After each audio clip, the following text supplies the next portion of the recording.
아브라함이 어느 날 무더운 날 장막문에 앉아 있다가 세 사람이 맞은편에 있는 모습을 보게 됩니다. 그리고 그 장막문에서 일어나서 달려나가서 그들을 영접하는 모습이 그려지고 있습니다. 3절에 보니까 주께 은혜를 입었사오면 이라고 되어 있어요. 이 표현은 분명히 이분들이 그냥 아무런 목적 없이 온 사람 같이 여겨지지 않았다는 거예요. 그리고 자신에게 뭔가 은혜를 선언하기 위해서 하나님께서 보내신 사람이 아닐까 하는 그런 느낌을 받았다는 것이죠. 그래서 고대 근동의 풍습에 의하면 그런 나그네를 집으로 모실 때 그 발을 씻어서 모시고 생수를 이렇게 대접을 하든지 아니면 간단하게 떡을 대접하든지 하는 것이 귀한 손님을 맞이하는 예법이었다는 거죠.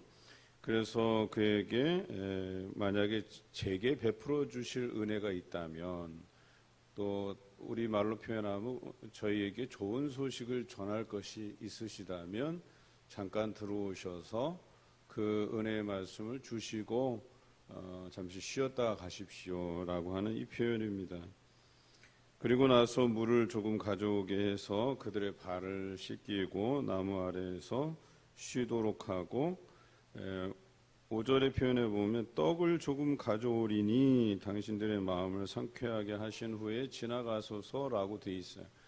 처음 마음은 그냥 고대 근동에 따르는 예법에 맞게 그렇게 융숭한 대접을 해 줄 생각이 아니고 그냥 보통 나그네들 대하듯이, 그리고 나그네들은 그렇게 대접을 받고 나면 통상적으로 그 집안을 축복하고 또 좋은 말로서 여러분이 저를 대접해 주셔서 복 받을 것입니다, 이런 통상적인 복의 선언들을 기대했을 가능성이 있다라고 하는 것이죠.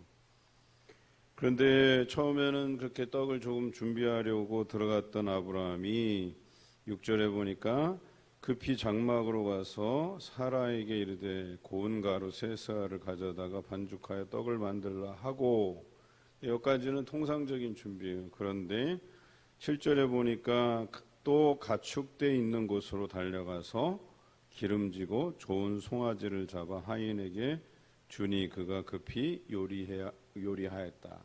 오늘 이 말씀이 좀 특별합니다. 분명히 떡 조금을 가져오겠다고 해서 들어가서 사라에게 떡을 좀 만들라고 하고, 그리고 다시 가축대에서 기름지고 좋은 송아지를 잡았다, 이렇게 표현되어 있어요. 그러니까 처음에 그들을 대접하는 것과는 좀 상당히 거리가 있는, 그보다 더 마음을 쓴 흔적들이 여기 나오죠. 여호와께서 아브라함에게 나타나셨지만 처음 아브라함에게 비친 것은 세 사람이었어요. 그렇죠? 그러니까 여호와인 줄 몰랐다라고 하는 거예요. 그래서 세 사람이 뭔가 나에게 좋은 소식, 아니면 좋은 소식이 아니더라도 통상적으로 나그네 대접받고 나서 그들을 위해서 축복해 주기를 바라는 마음으로 그들을 안으로 들인 것이죠. 그리고 또 통상적인 예법대로 떡을 좀 만들려 하다가 갑자기 기름지고 살진 것을 이렇게 송아지를 잡아서 요리하게 하였다 그랬어요. 뿐만 아니라 엉긴 젖과 우유와 송아지를 이렇게 차려서 그들에게 대접하는 모습을 보게 되죠. 그런데 이때부터 그 세 사람이라고 표현된 그 세 사람 중에 한 분이 이렇게 묻습니다. 아브라함에게 이르되 내 아내 사라가 어디 있느냐. 사실 본문에는 드러나 있지 않지만 아내가 있냐, 아내 이름은 뭐냐, 이런 묻는 과정이 다 생략되어 있잖아요. 물어봤을 수도 있고. 그러나 제가 봤을 때에 아브라함이 이제 뭔가 이 사람들에게서 영적으로 느끼는 분위기가 그냥 일반 손님 같지는 않다 하는 것을 느꼈을 가능성이 있고, 그리고 눈치채기 시작한 것이 여호와께서 아브라함아 내 아내 사라가 어디 있느냐라고 물었을 때 아마 이제 흠칫 놀라지 않았을까. 그러니까 사전에 어떤 대화도 이루어지지 않는 상황에서 그 아내의 이름을 불렀다라고 하는 것은 뭐 대단한 거죠. 지금으로 말하면 우리 일상적인 삶에서 누군가가 찾아왔는데, 그래서 여기 볼 일이 있어서 왔는데 그 사람이 당신 아내의 이름을 대면서 이렇게 예사롭지 않은 말을 꺼내면 당연히 놀라죠. 그래서 아브라함이 그 이야기를 듣고 나서 이제 이야기가 전개됐을 때에는 여호와께서라고 표현하고 있어요. 그 전까지는 세 사람 중에 한 사람 이렇게 좁혀가는 거예요. 그러다가 13절부터는 여호와께서라는 표현을 쓰고 있어요. 드디어 이제 아브라함의 입장. 그러니까 오늘 이 글을 집필하는 과정에서 그 세 사람의 관점에서, 즉 여호와의 관점에서 보다가 그 다음에 아브라함의 관점에서 이분이 여호와시구나라고 하는 것을 알게 되는, 그래서 이제는 아브라함의 시점으로 바뀌고 있는 거죠. 그래서 아브라함과 사라가 나이가 많아서 이제는 또 사라가 생리가 끊어져서 아이를 낳을 수 없다는 것을 알고 있는데 10절에 그런 표현하죠. 내년 이맘때 내가 다시 돌아올 터인데 사라에게 아들이 있으리라. 이 말을 떡을 만들어서 이제 뒤늦게 합류하려고 하는 사라가 문 뒤에서 그 이야기를 들은 거예요. 듣고 나니까 저절로 웃음이 나오죠. 아이고, 저 손님이 뭐를 몰라도 한참 모르는구나.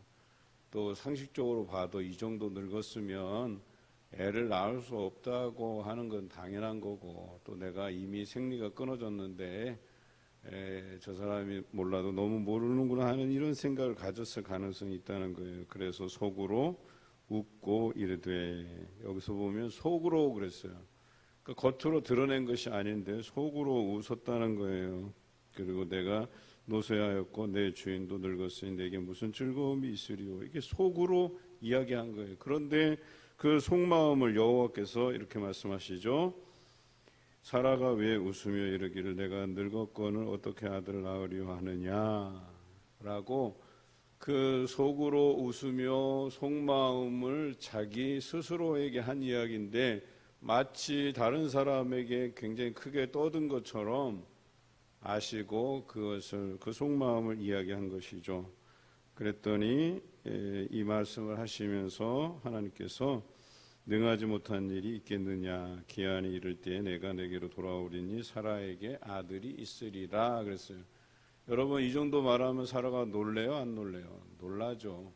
자기가 표현한 게 아니에요. 하나님 앞에서 제가 나이가 늙어서 또 생리가 끊어져서 이게 육체적으로는 아이를 낳을 수 없는 상태입니다 하고 해명을 한 게 아니에요. 그냥 저 문 뒤에 서 있다가 그냥 자기 속으로 쓱 웃고 에휴, 저 사람이 정말 내 사정을 너무나도 모르는구나. 나는 이미 낳을 수 없는 상황인데 라고 했더니 하나님께서 아브라함에게 이야기를 하는 거예요. 사라도 아니고 아브라함에게 이야기하는 거예요. 그것을 사라가 듣고 있다는 사실을 알고 말씀하시는 거죠. 내 아내가 속으로 웃으면서 늙었거늘 어떻게 아들을 낳으리요 하느냐라고 사라의 속마음을 아브라함에게 이야기하면서 여호와가 능치 못할 일이 어디 있느냐 이렇게 말씀하시면서 아들이 있을 것이라고 이야기한 것이죠. 그러니 사라가 이쯤 되면 자기가 몰래 듣다가 그분께서 내가 듣고 있는 걸 알고 계시는구나 라고 하는 것을 알고 두려워하고 부인하는 거죠. 왜냐하면 자기가 이렇게 드러내놓고 웃은 것도 아니고 남편이 아는 것도 아니고 자기 혼자 그냥 혼자 생각으로 웃으면서 자기 속으로 이야기했던 것인데, 그래서 그렇게 얘기하지 않았습니다 라고 하지만 다시 하나님께서 확인하시죠. 내가 웃었느니라 이렇게 말씀하시죠. 사라가 두렵고 놀랍고 떨리고 하는 감정이 여기 복합적으로 들어 있습니다. 우리가 앞에 말씀에서 묵상할 때에 아브라함에게서 난 씨가 내 후사가 될 것이고 너의 유산을 물려받게 될 것이라고 약속해 주셨잖아요. 뿐만 아니라 심히 번성하게 되어서 하늘의 묵별과 같이 그 자손들을 많게 하시겠다고 약속하셨잖아요. 그 약속의 서막이 여기에 나온 것이죠. 그것도 불가능한 상황, 우리가 육신적으로는 불가능한 상황에서 하나님께서 그 약속하신 것들을 이루어 주시겠다고 말씀하셨기 때문에 이 얼마나 더 놀랍겠느냐라고 하는 것입니다. 아브라함과 사라에게 불가능한 일을 가능하도록 약속해 주신 것, 그 이후의 말씀에도 그것을 이루어 가시는 과정을 통해서 아브라함과 사라가 평생을 그 하나님을 의지하고 또 아들 이삭에게 하나님을 의지하고 살아갈 것에 대해서 가르치고 했지 않겠냐라고 하는 것이죠. 이렇듯 하나님께서 약속하신 것들을 이루신 경험들은 우리에게 굉장히 소중한 것들이에요. 별거 아닌 게 아니에요. 그러니까 우리가 생각하기에 되게 사소한 것, 뭐 그 정도는 뭐 하나님께서 다 들어주실 수 있으시지라고 하는 아주 사소한 것부터 오늘 아브라함과 사라에게 나타나 주신 이 기적 같은 일들까지 그 무엇 하나도 소중하지 않은 경험이 없다라고 하는 것이죠. 오늘 여러분들이 살아가면서 뭐 이거는 그냥 우연히 내가 경험하는 것일 수도 있고 아닙니다. 모든 것이 다 일거수일투족, 모든 것이 다 하나님께서 예비해 주시고 우리를 위해서 섭리해 주신 것임을 잊지 마시기 바라요. 우리는 그런 믿음 가지고 살아가는 존재들이에요. 대단한 어떤 기적, 뭐가 우리가 기대하지 않았던 그 무언가가 크게 우리에게 다가오고 이런 거 말고요. 사사로운 것 하나하나에서부터 하나님의 은혜를 체험하지 못하면 여러분 큰 것이 우리에게 주어져도 감사하지 못해요. 그런데 작은 것부터 이 모든 삶의 과정에서 세세하게 하나님께서 나를 배려하시는구나. 나를 위해서 이런 사람들을 통해서 위로하시고 인도하시고 도와주시고 함께해 주시는구나. 이것을 경험하는 것이 여러분 은혜입니다. 오늘 하루를 살아가시면서 그런 은혜가 여러분에게 있으시길 바라요. 그저 그 마음에 아브라함은 누군가가 지나가면서 우리 가정을 위해서 축복해 주시면 얼마나 좋을까 하던 차에 이 세 사람이 그 중에 한 분이 하나님이신 이 일행을 맡게 되고 처음 생각보다 더한 것으로 극진히 대접할 때 뜻하지 않은 이 놀라운 복의 선언이 있게 되는 거죠. 사라가 아들을 낳게 될 것이다 라고 하는, 여러분 그런 거예요. 오늘 우리의 삶의 모든 부분에서 감사하시기 바라요. 누군가가 방문했을 때, 누군가를 찾아갔을 때에 하나님께서 왜 그 사람을 만나게 하셨고 또 그 사람에게 선언을 하든 아니면 선언하신 말씀을 내가 받든 간에 그것이 하나님께서 예비해 주신 것으로 알고 받으면, 믿음으로 받으면 이와 같이 놀라운 소식이 우리에게 확정되어 들려지기도 한다라고 하는 것을 잊지 마시기 바라요. 얼마나 감사한 일입니까? 저도 신방하면서 느끼는 것인데요. 신방하면서 기도하는 바가 있어요. 그 가정의 사정을 아니까 하나님 이번 방문을 통해서 이 가정에 아주 그 오랜 수건, 오랜 기도 제목인 이 기도하는 바가 이루어지면 좋겠습니다 하는 마음으로 가서 신방을 하게 되잖아요. 그리고 뭐 5분을 있든 1분을 있든 아니면 1시간을 있든 2시간을 있든 간에 그 가정을 위해서 축복하며 기도하는 것, 여러분 그걸 믿음으로 받는 자세가 중요한 거죠. 대부분은 다 믿음으로 받으셔요.